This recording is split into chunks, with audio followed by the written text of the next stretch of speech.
gone through and ready. But really what happens is that you like wait to the last minute. Everybody does this.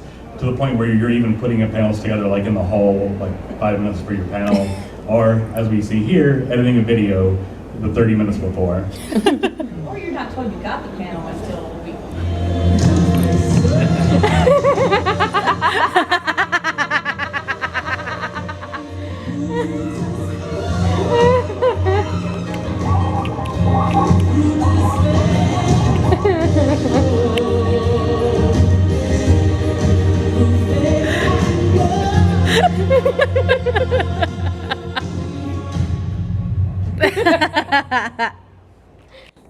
So the reason I wanted that clip specifically is kind of a joke running through my head until like 30 minutes for a panel. I had a friend of mine at Ichiban Con, this is back in Charlotte earlier this year, where it was like, I told him that I wanted to do this, like, yeah, let's do it right now. So we quickly threw the video together there.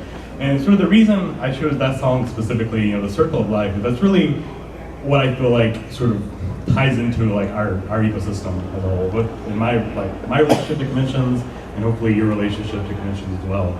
So like I started going to cons, this con actually, AWA in 2004 for AWA 10, like right out of high school, like right into college. I'm not gonna lie, it changed my life. Like I've been going to this convention every year since, like 14 years now. And as sad as it may seem, like the anime con changed your life, like it kind of did. It really led me onto this path that I've gone into now. And I've really never really gone home from anime conventions. I'm still here at AWA, in 2018. It's kind of crazy to see how far things have changed. But really, with that, I didn't really think I'd ever be running panels back then. I didn't really have a game plan itself. I was just going to these things for fun, of course. But I feel like you either burn out of going to anime cons and just stop doing it and move on with your adult life, boring, or you find your specific niche. And whether it's running panels or staffing or volunteering at conventions, making A&Bs or cosplay, like you're going to either burn out or find your specific niche. And mine specifically is running panels. I've been doing it since 2011. As you saw on the slide there, me and my group have something like 18 panels this weekend. I'm doing 7 myself specifically. I never really stopped talking about anime and anime stuff.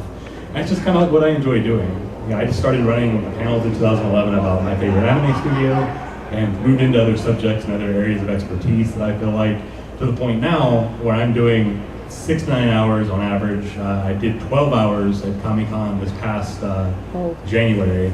And it's come to the point now where I'm guesting at cons. Cons are bringing me out, paying for my hotel room just to talk about anime, which is something I never would have thought would ever be possible, but it is possible if you get really good at this kind of stuff. Besides doing panels, I am staff for one convention, my local hometown con in Asheville, North Carolina, but I volunteered for a few other small cons as well. And currently, besides doing panels, as you saw that group there, it's 30 Impact Anime. We do panels and podcasts primarily. I've got a couple business cards up here and at the table on the back. If you want to take one and check out, our site, we just do like blog articles and podcasts primarily. Been slacking off a little lately in the prep to AWA, but it is what it is. We do a lot of various content from new stuff. We try to cover the seasonal anime, the older content. We just kind of go all across the board. So if you're an anime fan at all, you'll find a podcast or something that covers your interest. And yes, absolutely insane because I'm doing 7 hours from panels this weekend. So it's very easy to think, and most people think when they go to conventions, they look at the schedule and there's all this stuff. They don't really think these are fan panels specifically. They don't realize that people volunteer their time to do this. AWA did not approach me and say, hey, please do this content on this subject. I volunteered my time to do this and just put together the material and did this for practically free just to do this. So why do this? Why run panels? It's very easy just to see panels being just one guy at the front running a PowerPoint presentation or talking and very dryly for an hour just about some particular obscure subject. But it really is a performance. I'm here giving a performance. And it's very important to apply not only providing information to your audience, but also making it entertaining, making it interesting, and giving them something that they'll walk away with and remember at the end of it. So more specifically, why would I spend this time doing this? Well, like I mentioned, the circle of life earlier, that I've sort of found my niche, and you will find your specific niche. And likewise, when you hear anybody going to cons for a couple of years now, like veteran con goers, okay, well, there's people that are out there, they're going to their AWA for the first time. And that's when I think of doing these panels, is that I'm speaking to somebody who this commission is their first one, not their 14th one. So you'll just kind of find that specific niche. And even if it's not panels specifically, if you come away from this panel not really caring too much about it, you will find some little area that you really enjoy. One primary reason I do it is this desire to educate, educate and entertain your audience. Way back when I was a kid, I had entertained this fantasy of being a teacher when I grew up. Didn't really pan out in my circumstance, but I really get enjoyment from teaching people about my favorite anime stuff, video games, and there's various subjects that I enjoy, even teaching you guys how to be better panelists. Again, you will increase your own knowledge in the process. I don't do these panels going in, I don't go into these panels knowing all about the subject. I have to do research, and you will have to do research when you do your own, and that helps you grow yourself. Bug on me. When I started in 2011 doing panel Studio Gainax, I knew very little of them. I just knew that, okay, they made these few anime series that I really enjoyed, let's look into them, let's find out what they do, and that way, I just over time learned more and more and started to connect with other fans of this particular studio, and you just learn everything you can. And you will develop skills that you will use in the real world. So starting off here, I knew very little of the Microsoft Office suite, using PowerPoint or anything, just a very basic knowledge. But over time, I've learned how to make better presentations. I learned how to clip video and express video within panels. I've learned just how to make transitions better, just the general design. I didn't go to classes for those. I just picked them up over time. And I'm finding now, working in an office setting, I have to give presentations at work. And being able to use these anime skills into real life, something you didn't think you would really be able to do, is very helpful. And lastly, making connections. So when I started off here, I moved to North Carolina. I went to a few conventions a few years back. I didn't really have a whole lot of friends except for the ones I had made back home.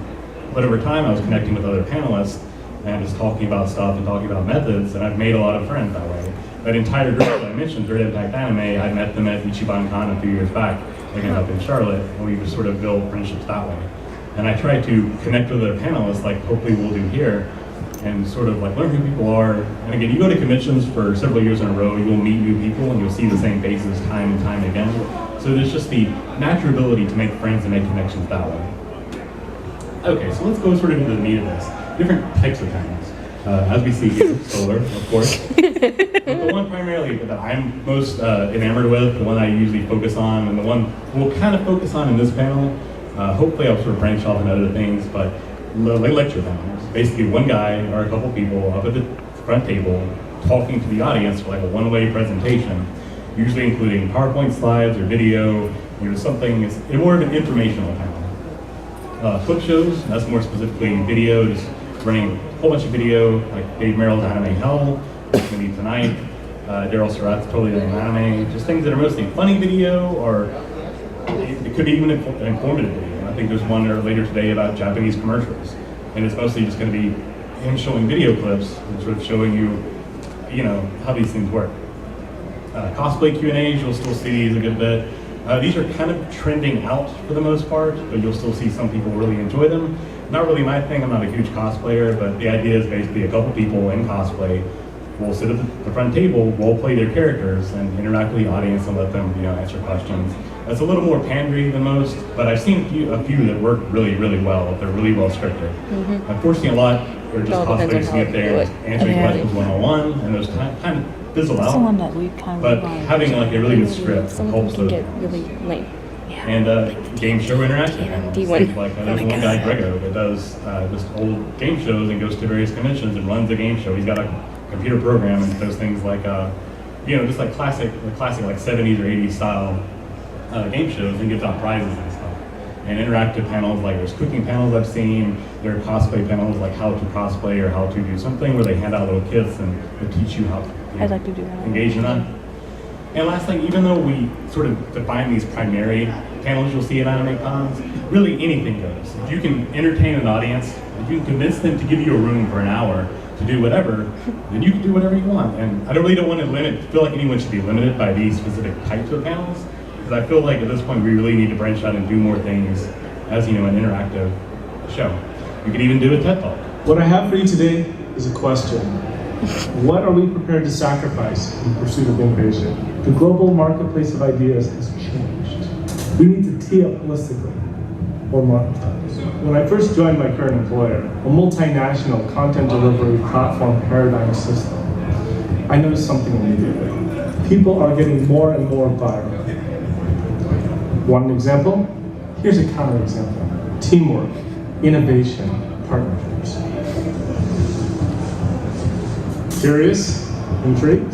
I thought, what my mentors here have taught me is something that brought me to the top of the business world. There are 5 qualities of great innovation. Number 1, strategic dialogue. Number 2, horizontal management structure. And of course, number 3, frictionless ROI. So let's ask ourselves, how do we make meaning? How can we change the world? The answer? Surge pricing. Businesses and consumers need to more properly incentivize each other. It's important. No, it's critical that we synthesize boots on the ground accordingly. The real key? Leverage.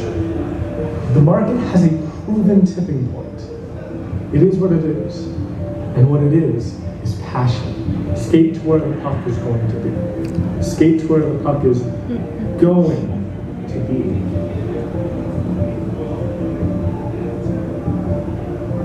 At the end of the day, if we can push through our benchmarks, we can recontextualize strategically or disrupt.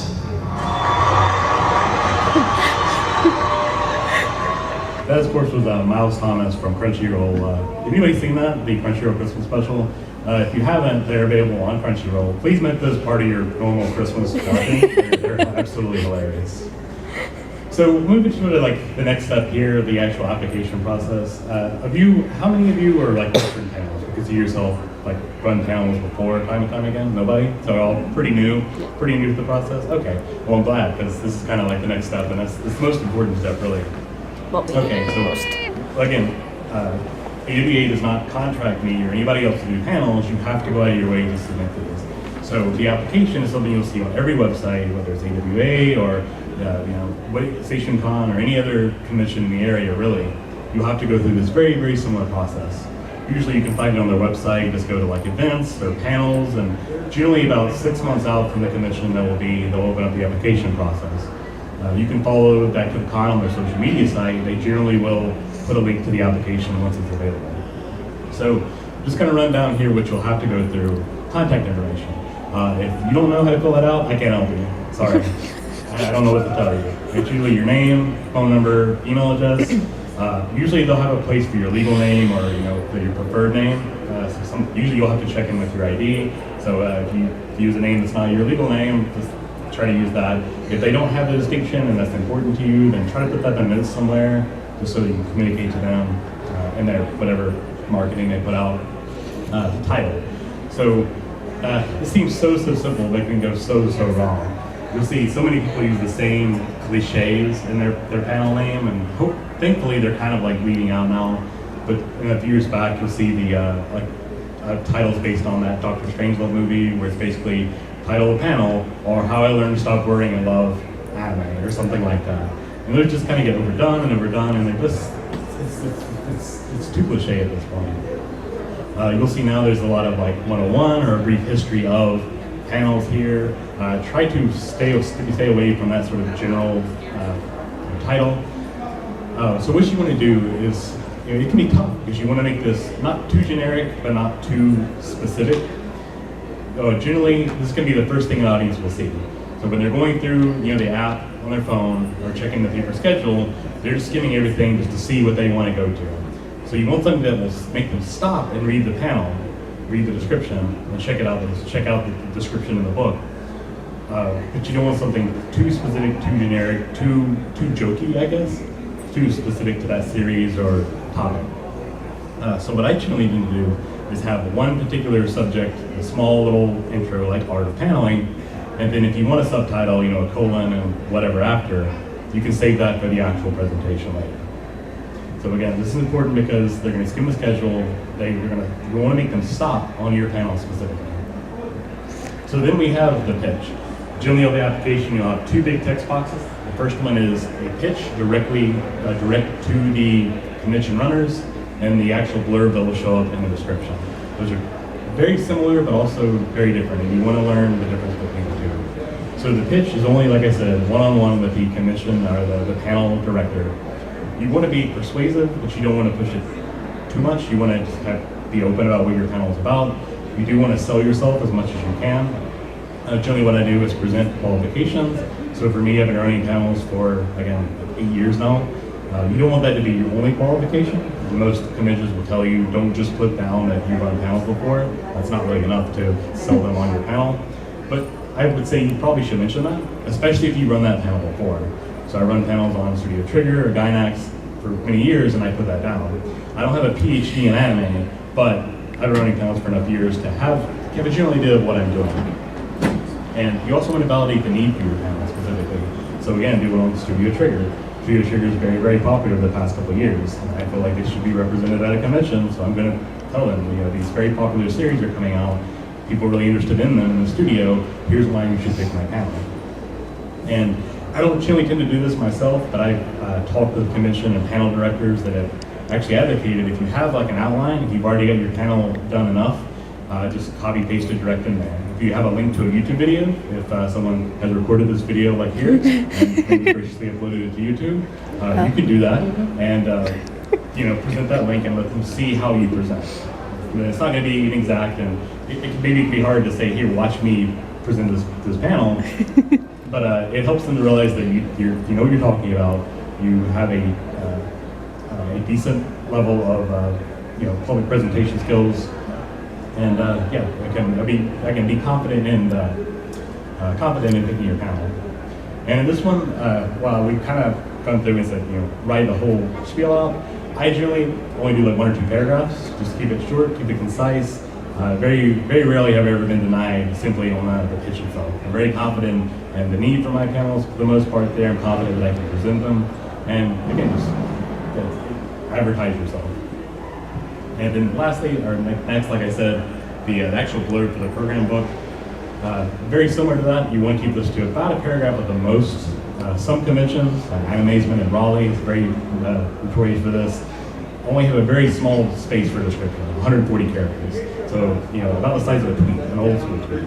So you don't have very much space, and though, like at that convention, most are a little more lenient in what you can do, but you don't want to go more than like 2 or 3 sentences. Keep it very short. And again, this is important because, attendee is stopped, they've seen your title, they're interested, they tap it, they click it, check out the book, and then at this point you really want to move from hooking them into making sure they go to your panel, like I hope I've done for you guys here. So you want to quickly just cover the general topic, and then cover any particular slant. So if you're getting something, for instance, My Hero Academia, rather than just doing like a 101, like this is about My Hero Academia, if you have a particular slant, such as like, this is how MHA is, surpassing toxic masculinity or something like that. Great. Cover that specifically, briefly touch upon it, and convince that the attendees that their panel is worth their time, really what they want to go through. That's another reason I sort of tell people to steer away from 101 style panels, because they're too chill. If you just do like a, My Hero Academia 101, what could that be? That could be people in cosplay, cosplay Q&A, that could be talking about the show, that could be talking about a particular area. It's like, what am I getting into going to that panel that I couldn't get into finding online? And what I generally try to do is work in a few references to the show, like there's like a little joke, or again, bringing up My Hero Academia, just include the phrase plus ultra in there somewhere. It may seem a little, a little silly, a little jokey, but doing things like that convinces the attendees that you know what you're talking about, that you're not just going to be some nerd up front rambling on about, anime. Again, something that seems so very easy, but it's so very easy to mess up. So generally, you have a choice between an hour and then an hour and a half or 2 hours. They generally give you a choice there. So for the most part, the 1 hour is going to be the default. That's for your lectures, your cosplay Q&As, any short demonstrations you have. And the longer period, the 1.5 or 2 hour panels, that's for like longer clip shows, like Anime Hell, for instance. Any longer demonstrations you may have, they take more time to set up and perform, and interactive panels. So the problem here is that I've seen a lot of people do lecture panels in a 2 hour slot, and you have to ask yourself, can I talk about something for 2 hours straight? And even if you can, should you talk about something for 2 hours straight? You're taking up your attendees' time. When you're sitting in a room like this, there's a lot of noise happening outside, all the other people having fun. It's very easy to get distracted, the first hour and just like have them, their eyes glaze over and like, I don't want to be here. I want to do something out there, have fun. They're going to check the schedule, like there's other things going on, I'm missing this other stuff. That whole fear of missing out, anxiety is going to kick in. And unless you're really, really confident and your lecture panel should be 2 hours, don't make it. And if you're doing it for the first time, absolutely do not make it 2 hours. Do 1 hour, and if you do it and you find yourself going over with a lot of material left, then eventually work it into an hour panel. Not for your first time running a panel. Absolutely do not do that. And another big deal here is when you're sort of planning this together, you want to make sure that you fit in that hour time slot. When I say hour, you really have about 50 minutes because you've got to set up and break down. And while a lot of conventions are giving panelists like 15-minute breaks between panels to have time to break down and set up for the next one, a lot still don't, and they will run panels back to back. So like I've got to set up 5 minutes for the hour, and you're still talking about whatever, and you haven't done your Q&A yet. That's kind of ticking me off, going into the next panel. That means it's taking time out of my panel to set up, to shoot and break down. And likewise, you don't really want to run into the next hour. Do not go over. That is the cardinal sin of panel giving. Do not go over your time slot. Really, you have 55 on the hour at most. 50 if you're honest with yourself. So again, do not go over your panel time slot. Next to the age appropriateness, again, what this means is usually it'll be a general audience panel or an 18 plus panel. AWA goes specifically into more individual grading systems and actually has trigger warnings, for instance, here. Not a whole lot of conventions do those trigger warnings, but it is very important to keep that in mind when you're putting this stuff together. But primarily here, if you have an 18 plus panel, it's going to require an ID check, whether there will be a desk where you have to get a wristband or actually check your ID at the door. Some conventions still do that. And of course, you'll have to for things that are naturally 18 plus, nudity, sex scenes, extreme violence, and just other difficult subject matter. And as a result, it will run later in the night. Now, usually these conventions, that means like after 10 o'clock. But AWA is ridiculous, and they do panels up until 5 o'clock in the morning. So there are panels running at 5 o'clock in the morning, and there's people in my group that did 18 plus panels, and they're going to be presenting tonight until 3 o'clock in the morning. I did that last year, my surrealism anime panel. I didn't get in my hotel room until 3 o'clock. And for whatever reason, my room key wasn't working. So I didn't go to bed until like 4 o'clock. Oh, no. I hated myself. And maybe some of you are night owls, maybe that's okay with you, but I'm not, I'm an old man. So just keep that in mind. If you're doing an 18 plus panel, you're going to be into the late hours of the evening. At that point, really try to veer away from 18 plus panels if you can. Naturally, if you're doing a hentai panel, you're gonna have to for the most part. But if you really just want to do it just so you can drop the F-bomb or just show some scenes that you could cut, just don't be that person. Just try to make it a general audience panel. That way you can go to bed at a reasonable hour and enjoy the next day of the convention. Next, availability. So this one, instead of having hour by hour, they generally divide these into time frames. So for AWA, it's like Friday morning, Friday afternoon, Friday evening, Friday late night, and they repeat that for every day. And what you want to do here is, of course, select the periods that you're actually available. Don't select Thursday if you're not going to show up on Thursday. But you want to select as much as you can simply to increase the odds of your panel being chosen. Just like a real job, the more availability you have, the more likely you're going to get those hours. But on the other hand, don't be afraid to ask for certain things off. So I go to Anime Hell every year. That's my deal. I make sure to ask, hey, I need Anime Hell off every time I do this, and they are more than happy to accept it. Now, of course, if you select, I can only run a panel Saturday afternoon from 3 to 4, your panel is probably not going to get chosen. So you want to be more open, but again, don't be afraid to select the things that you want to do, because again, you're here to commission to have fun. You're here to see things you normally can't see at home, so you don't want to miss those just because you're running too many panels. And lastly, the tech requirements. This is different depending on which convention to convention, but specifically they'll ask for number of microphones you need, in this case just one. But if you have something like cosplay Q&A where you have a lot of people, you can ask for more microphones. They'll also ask you to specify your AV connections. So generally nowadays you'll have HDMI as the default. Some still have the VGA, the blue cord for your laptop. And if you have an Apple computer, be a little more careful. Cons don't usually have something for that by default. So double check to make sure what set you need. If you can afford to get an adapter to go to HDMI or VGA, try to go and buy one if you can, because I've had panels where they show up and like they can't connect, so they can't give their panel. So all that hard work is just gone because you couldn't connect to your computer. And again, so very crucial. If you take away nothing from this panel, take away this. You will not have Wi-Fi. You will not have cell service. Do not run your panel off the cloud. Don't. I still see people do this, and I keep telling people to do it, but I'll make sure you guys know, if you have your slideshow on Google Drive, or what is some of Prezi or whatever online service, don't do that. Save a local copy somehow. If you can't afford to get PowerPoint, usually they have they'll have like student discounts, so you can get a discount through college. Try to get that if you can. But if you can't, OpenOffice has a presentation software. I've used it way back in the day when I was starting off. It's not as robust as PowerPoint, but it will get the job done. So do not run things off Google Slides. Absolutely do not. Because you may actually have data, you may be able to do it, but I find more than not, the panel room is in the one area in the commission where there's no connection at all. And I've seen so many panels just can't perform. They might have been really good panels, I can't tell you, because they weren't able to perform it because they relied on Wi-Fi. So again, pretend it's the 1990s, cell phones don't exist. All right, so moving into the next step here, so you submitted your panels, they've been accepted. Awesome, great. So now you have to put them together, the hard work. What I usually do first is no matter what, and again, this is focusing on lecture panels specifically, but I try to make them general enough to work for really anything, whether they're Cosplay Q&As or clip show, interactive type things. You want to start off by doing an outline. And this could be very specific, like an old academic, like line by line, where you number everything in a very specific order and make their outline very robust. Or you can do what I do, is just open up a notepad file, space out a couple points, and just add it as you need. That's generally what I do to start off, but no matter what, you really should start a bare bones outline, if nothing else, rather than open up PowerPoint and start clipping things together.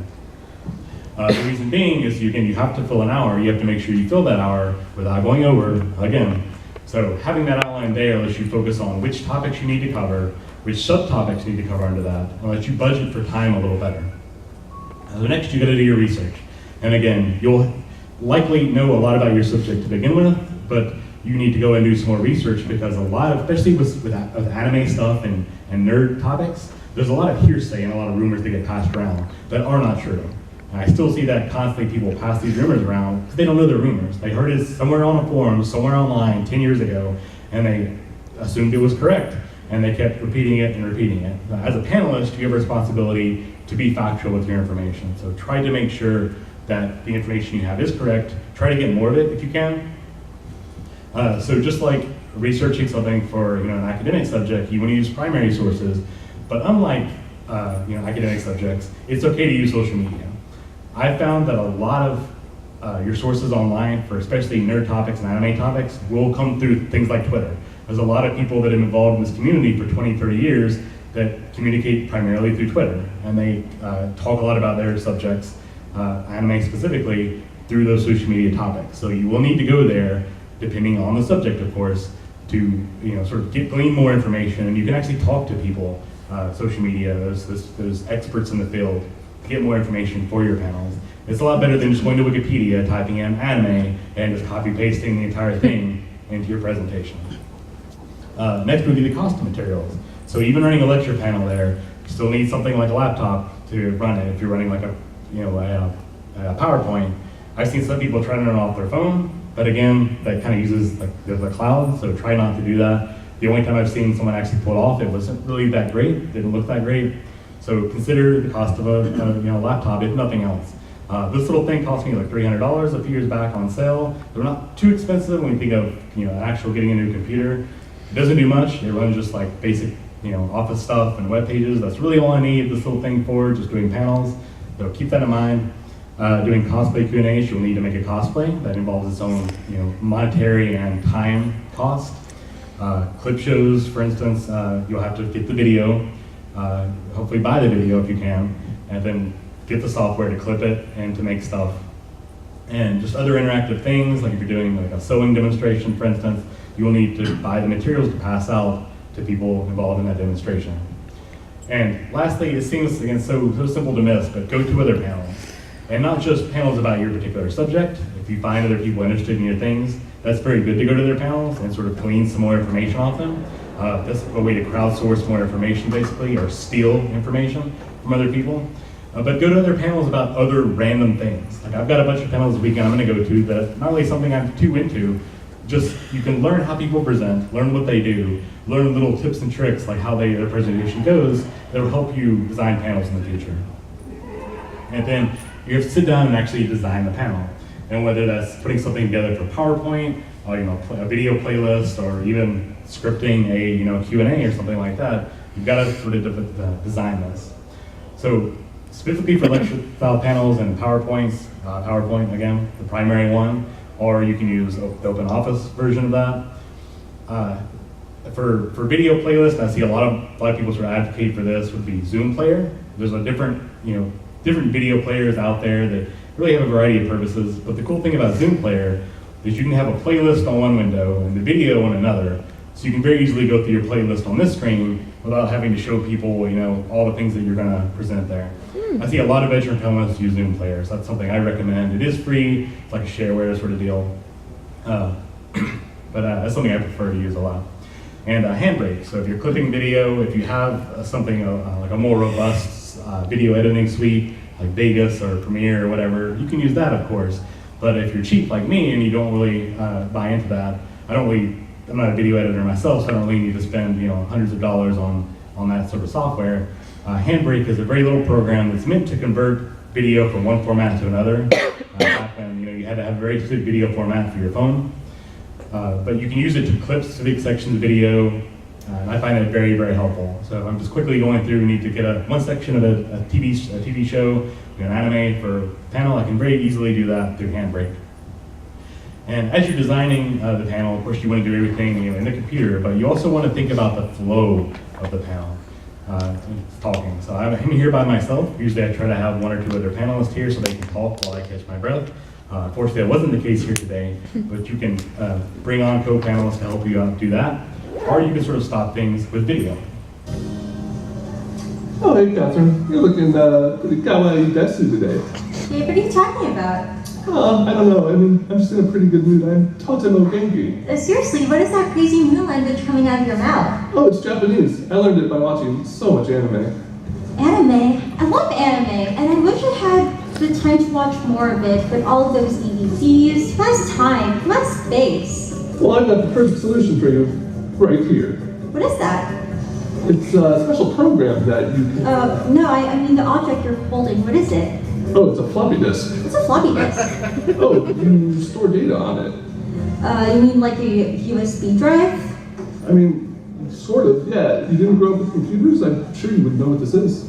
Dave, I was born in 1992. My first computer didn't use those things. Well, as it happens, I hooked up a floppy disk reader to your computer earlier today, so we can give Crunchyroll a test drive.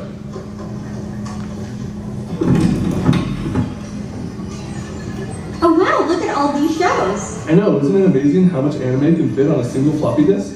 Actually, the disc just... I can't believe they did it. It's a technological miracle. And your first 2 weeks of ad-free anime, and your first 2 weeks of ad-free brand new anime is completely free. Well, thanks, pal. I'm going to sign up right now. Now, what should I do with this? I guess you can just throw it away. Dave, I can't believe how Suteki Crunchyroll is. I've been watching so much Nihon no anime. I have no idea what you just said. I've been learning so many new words like sugoi. Isn't it funny when I say it kind of haltingly? Nothing. So yeah, just having a little video, let you catch your breath, let you look at the next slide and prepare yourself for the next little section there, and let your audience still be engaged and sort of laugh at this little silly jokes that we have, for instance, here. So I don't want to rely too much on video, simply because if you're just gonna have anime the whole time, people could do that at home. There's no reason to go to your panel; they could just watch an anime. So try to use them sparingly, but make them relevant to the panel in some regard. All right. So last thing as far as prepping goes, practice. I'm really bad about practicing beforehand. I don't do it as much as I should. but it's still very important to do so if you're not used to public speaking. So if you're doing like a lecture panel like this where you've got something on the screen, try to practice using a secondary monitor at home. Generally your television has an HDMI port. You can plug that right in to your computer and have basically a second screen. My computer thinks this is just a big TV at this point, really. So do that, because as you may or may not see here, no, of course it doesn't work here. So PowerPoint, you see this big panel here. On my screen I see the little version of this, a little version of the next slide, and I've got a section for my notes. So I can prepare notes that you guys can't see, that I can see and remind myself of what I want to talk about. Try not to overuse those. You don't want to read straight off the script, but if you find yourself like forgetting to mention something specific or a certain like phrasing of a joke or something, you could put that in the notes to make sure that you still get it. And yeah, so if you can practice using a secondary monitor, another reason to do that is that I find when you get to a convention, some people are not really sure how that works, so they just plug it in and expect it to work. And not the tech staff, while usually on hand, is not always available to assist you. So try to get a little familiar with the way your computer works, just so it can make things run more smoothly. And even if you can't find anybody at home to like look at your panel and give you feedback, try to go through it yourself. What I tend to do, since I don't have a whole lot of time just to practice a whole hour-long panel by myself, I find little spots in the day where I sort of go over things in my head. So if I'm riding the bus to work, or even just like sort of relaxing at the night, I think about these panels that I want to give, I think about sort of jokes or phrasing that I want to work into, and I sort of just go over them in my head because I'm a crazy person and I talk to myself. And if you do run through the whole thing, you do want to time yourself. Again, PowerPoint makes it really easy because there's both a clock and a actual timer available, so I can tell that I've been doing this for 34 minutes and 21 seconds exactly. So you want to try to use that to, again, make sure you don't go over your time slot, but also not run too short. I find that as long as you do 40 minutes, even if you talk really fast or you forget things, as long as you get 40 minutes, you're usually golden by the convention standards. And lastly, again, very, very important, back up your files. So just by the nature of hard drives, your computer hard drive will die eventually. It's an inevitability. It will happen. Hopefully not in the middle of you running a panel or at a convention, but it will happen eventually. So you want to, all the files that you collected, all your PowerPoint presentations or video, you want to back them up somewhere. Generally, I find now that portable hard drive, the prices are kind of trending downward now. You can get I think earlier this week I saw a 3 terabyte hard drive on sale for like $99, which 3 terabytes is more than you will ever need for panels, way more. You could probably fit most of those on a little thumb drive for like 20 bucks at that. But even if that's too rich for you, Google Drive will give you 15 gigabytes for free. If you already have a Gmail account, you have a Drive account, and even if you don't use it, there you go. You've got almost 15 gigs available right now. Or you could just make a new Gmail account since it's free and get an additional 15 gigs. As for myself, over 18 panels that I've got now, I've got 22 gigabytes of information, but most of those are video files that are a little bit bigger. And I think the way that PowerPoint saves it is it saves the video as part of the presentation. So basically I'm kind of doubling that. So realistically, I've got about 15 gigs spread over 20 something, almost 20 pounds. So 15 gigs is more than you will likely need ever. But if you do back them up on a hard drive, make sure you run it from your computer, not from the portable hard drive itself. Especially if you're doing video, because loading will take a little longer. It runs a little more smoothly if you have it directly on your computer. Okay, so the last major step here, the presentation. This is all your hard work has come down into this moment. And again, I can't give a point by point because I don't know what your panel is going to be about, whether it's a lecture panel like this or a demonstration. But in general, there are some very common points between all panels. The first being anxiety. Public speaking is tough, especially if you're not used to it. I've been doing panels for quite a while, but I've never really been a public speaker myself. I just have scared myself so much that I just don't care anymore. I'm completely dead inside. But another thing people deal with is the idea of the imposter syndrome. Anybody here heard of the imposter syndrome before? Yeah. So for those of you who haven't, it's basically when you show up at a setting like this, presenting information to a bunch of other people, it's this fear that you have that everyone in the audience knows more than you. And no matter whether it's presenting anime content or doing stuff for work or any other subject, it's just this fear that the people in the audience are judging you for not knowing enough information, for not being good enough. And that's common for everybody. Like I still have that sometimes. There's a great panelist, Charles Dunbar, goes by Study of Anime. Mostly presents anime conventions along the West Coast, a little further north from here. But man, he's so awesome. He doesn't use a microphone. He doesn't sit behind a table. He walks the hall and presents these stories about like ninja or the actual Japanese culture. And he's like pantomiming like actions and just like, he's the best public speaker I've ever seen, ever. And he's talked openly about struggling with like his anxiety at these conventions. And I think that helps me realizing that someone as awesome as this guy still has the same issues I have. That kind of helps me just like melt those away and just realize that it's just a common factor and something you can just, I hate to say just get over, but it's kind of something that's worked for me. I realized that for myself, usually the first panel I present at a convention, this weekend, I tend to talk a little faster, I tend to be a little more anxious because I don't know if I'm gonna get something right, I don't know if I'm gonna remember everything, but generally after like the second or third panel, I just don't care anymore. And I'm just in public presentation mode, I'm just trying to get it all through. I'm just a vessel for information. So hopefully that'll be something that will help you guys sort of get over that as well. And again, any personal tips you guys have picked up from public speaking, whether in school or whatnot, like again, this is still very much a public presentation, so use those tips in mind as well. Another thing that I like to do is arrive early, whether that's arrive 15 minutes for your panel time or even try to scope out the whole panel room the day before as soon as you get there, just so you can get an idea of the size of the room. Just this year they opened up these rooms, the smaller ones, to panels here. So I've never presented in this room specifically, so I tried to arrive a little early, get an idea of the way things worked. Also because of AV, when I walked in this morning, the speakers were not on, like nothing was plugged up, so I kind of had to do that myself to get everything ready. And that way, if you arrive early, you can get everything set up. I was having video, I was running 10 minutes before the panel showed up. You guys were waiting outside, and I had stuff ready to go. So I generally try to prefer that, because if there's no panel before you, you can make sure everything is set, get yourself situated, you're not rushing to get everything set up and creating more anxiety for yourself. And what I do is I have a whole folder full of just pre-roll video, just music videos and stuff that I play. So if people do show up early, I can at least try to entertain them for the few minutes before it, rather than sitting here, counting down the minutes, waiting for 9 o'clock to happen. You can have something so they're not just sitting there watching you in this silent room, in this awkward situation. Another thing you will have to do in all panels is sort of learn to moderate the audience.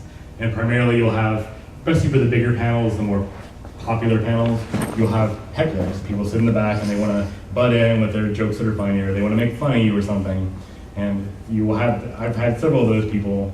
Luckily for me, I'm hearing impaired, so I can ignore them just naturally. I just don't pay attention to them. But for those of you who aren't, that can be something that creates more anxiety as you're giving it. And you're starting to worry more about, what I'm doing, appropriate? Is this worthwhile? And you'll have people, especially when you do information panels, you'll usually have that one guy that's usually in the front row or the second front row, and he'll constantly shoot his hand up. Like every time you say something, he'll shoot his hand up. Like he's got to correct you. Well, actually, that's slightly different than what you said. You'll have that a lot. I personally don't take any questions at all during panels. There would be the one guy sits there for 5-10 minutes with his hand up, I'll hold it up like this. Like, dude, I'm not taking your question, sorry. I save it for after the panel. Some people prefer interaction with their panelists, and if you do, that's great. If you can totally interact. But I've seen panels get derailed because there's one person that maybe says something slightly not factually correct, not wrong, just slightly not correct, and she gets like in a debate with them that lasts 10 minutes. And it sucks for you because you've got to go off the trail, and you're losing your place. But trust me, no one in the audience likes hearing from that guy. If you tend to be that guy, nobody in the audience likes hearing from you. It's not your panel, it's their panel. So I generally tell people, if you want to meet me after to correct me, I'll be waiting at the bar. Give me a drink, and I'll listen to you. So just something like that, for instance. And another thing you want to do when you moderate is, of course, watch the clock. Because if you do sort of go off the rail, you still have to be out there before your time, so don't let them derail your panel as a whole.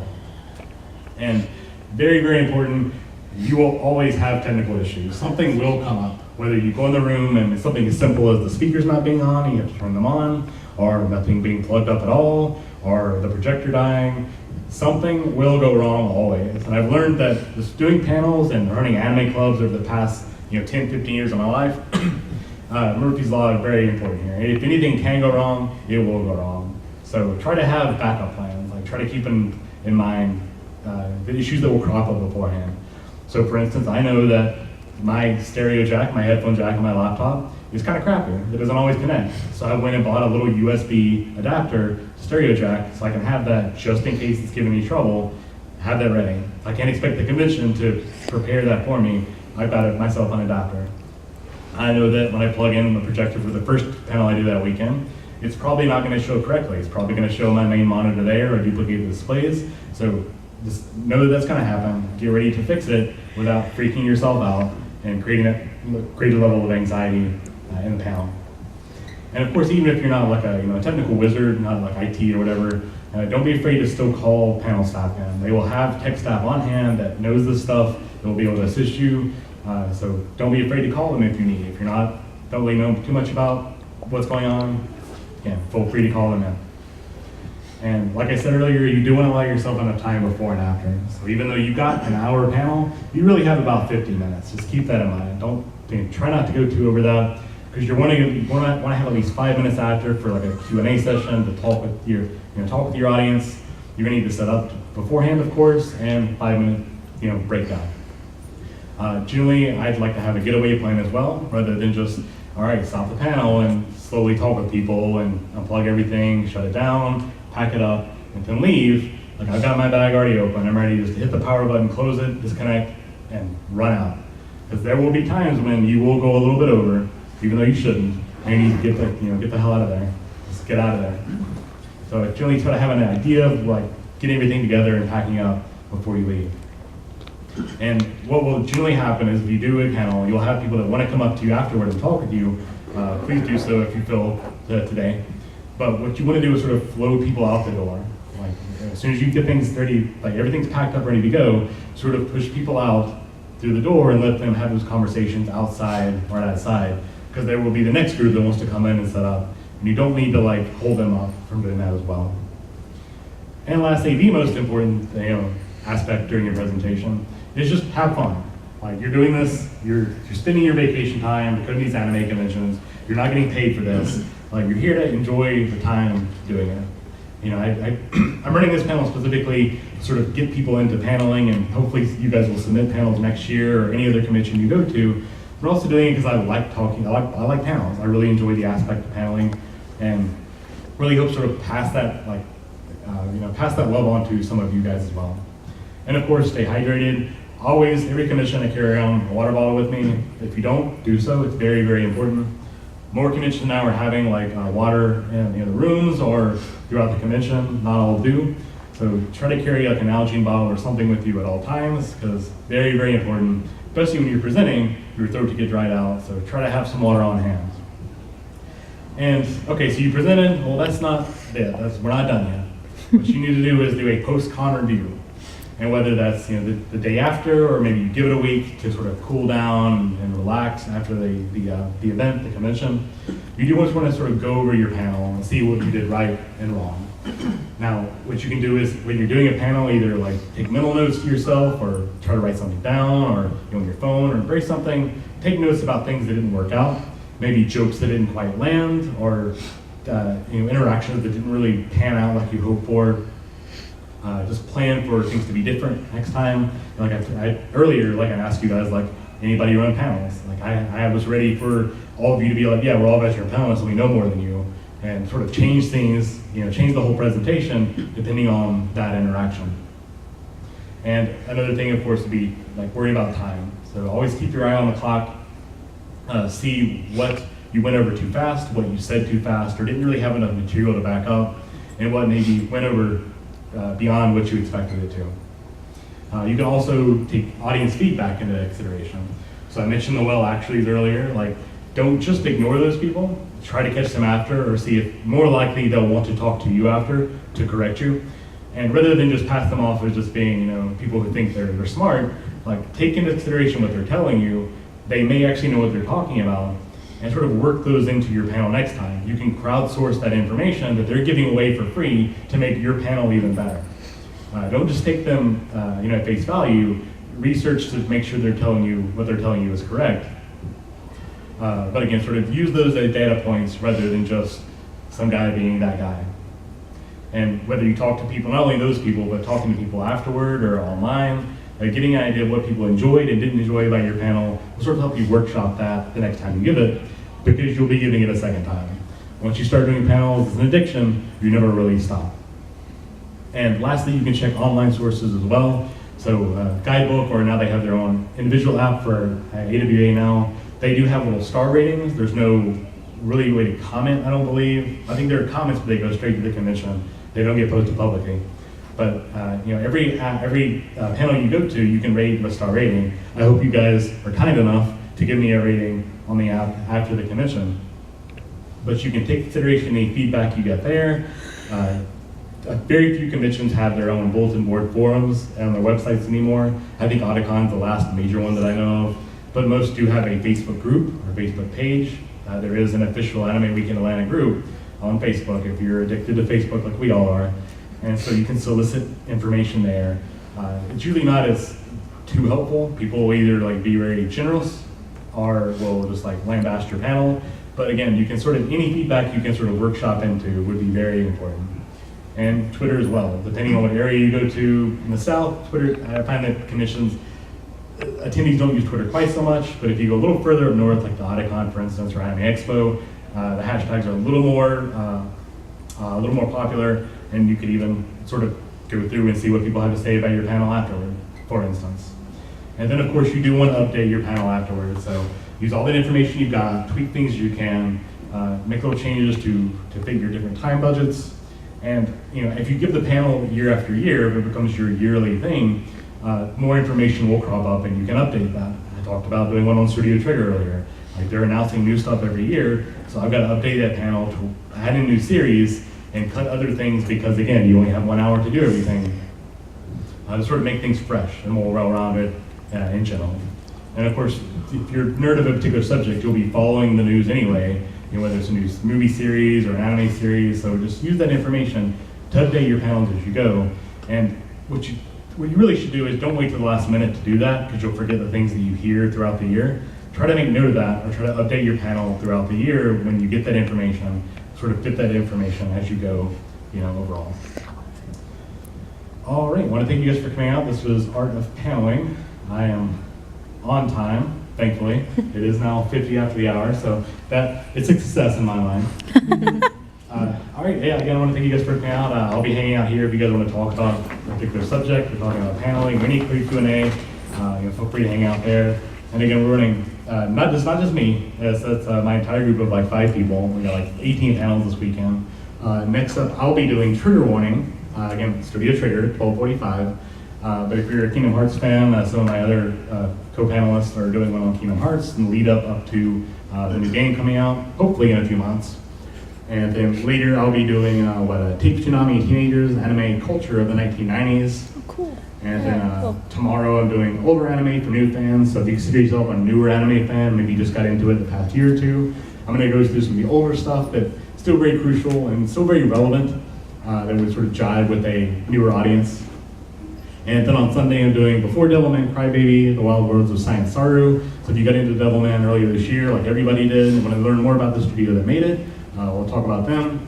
And then DVDs, Digisubs, and Deflation, Anime Culture of the Aughts. So maybe if you're not so much quite an older anime fan that remembers the 90s, maybe you got into things about 10 years ago, we'll sort of reminisce about that culture as well, because again, that's 18 years ago, 2000 was.